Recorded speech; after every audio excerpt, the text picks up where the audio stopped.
Всем привет, друзья! С вами Олег Ахмедович. Сегодня у нас в работе Lexus LS460, ветеран. Приехал к нам клиент с неисправностью двигателя, посторонние шумы в области газораспределительного механизма. Сделали первичную диагностику, сняли левую клапанную крышку головки блока цилиндров и обнаружили, что и у малого башмака, и у большого башмака успокоителя нету пластиковых накладок. То есть они явно куда-то улетучились. Это еще предстояло нам выяснить, почему и что послужило причиной. Обсудили это с клиентом, согласовали. Было принято решение сделать комплексный подход, поменять целиком комплект газораспределительного механизма со всеми башмаками и цепями.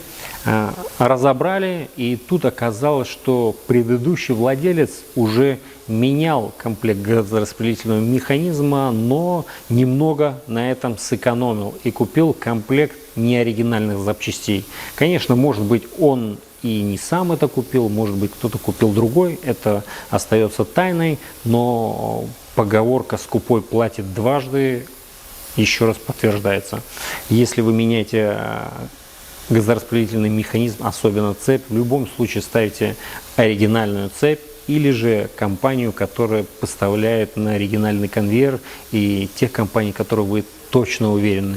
Не стоит экономить на таких вещах, как, например, масляные фильтра, цепи, свечи. Это очень высокотехнологичные и ответственные детали, которые, экономия на которых вам может обернуться большими расходами, так же, как и в этом случае. К сожалению, расходы приходится брать на себя уже новому клиенту, потому что старый клиент продал автомобиль, а новый клиент уже разгребает после него эти неприятности. Давайте посмотрим, что же послужило причиной выхода из строя.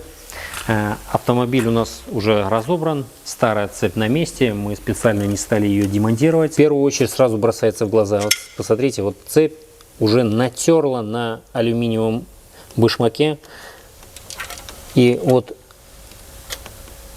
сама пластиковая накладка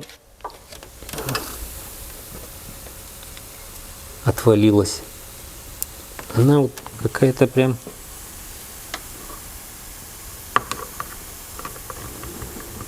непонятная. В общем, порвало ее на куски, разлетелось. Опа, вот видите, какой пластик, какого качества. Башмак развалился, наверное, не просто так, а потому что цепь по нему сильно била. И, скорее всего, проблема в натяжителе цепи. Когда натяжитель цепи выходит из строя, башмак натяжителя цепи начинает колебаться, и цепь очень сильно начинает бить об башмаки и может ломать пластиковые накладки, что верхние, что нижние, что и скорее всего тут и случилось.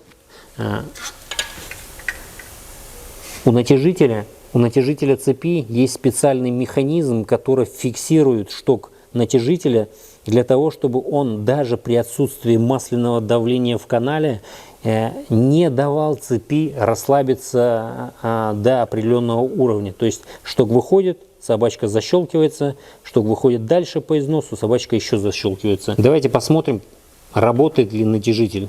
Расслабляем. То есть вот сейчас максимальное натяжение, как оно по факту должно быть. Отпускаем. Видите? Натяжитель, механическая часть натяжителя не фиксирует шток натяжителя.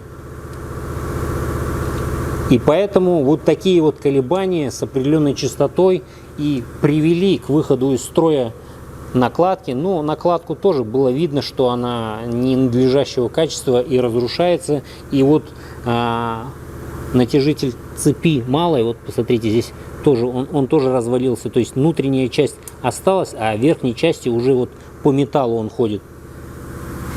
Именно из-за этих колебаний. Если обратить внимание, то сами башмаки, они намного светлее, что говорит о том, что их уже меняли. Скорее всего, их меняли, и комплект цепи и башмаков поставили не оригинальные. На натяжителе и на башмаках нету никаких опознавательных знаков, поэтому достоверно какая-то фирма определить мы не можем, но с вероятностью 90% понятно, что это детали ненадлежащего качества, из-за чего новому владельцу автомобиля придется платить и за запчасти, и за ремонт, и тратить время на ремонт автомобиля. Если не своевременно обратиться в сервис после такой поломки, цепь может вообще разлететься. То есть, если не вовремя обратить внимание, и двигатель может выйти из строя совсем. То есть, цепь разлетится, заклинит, встанет затык, разорвет крышку и погнет клапана. То есть это уже или замена двигателя, или полная капиталка. Поэтому при выборе запчастей еще один нюанс, на который мы обратили внимание. Посмотрите вот на эту муфту VTI, она новая. То есть ее тоже уже меняли. Вот на всех остальных видно, что есть налет времени, то есть определенный нагар, а эта муфта чистая. То есть на ней никаких следов нету. Она тоже, видимо, была менена при замене газораспределительного механизма. И тот же черный герметик,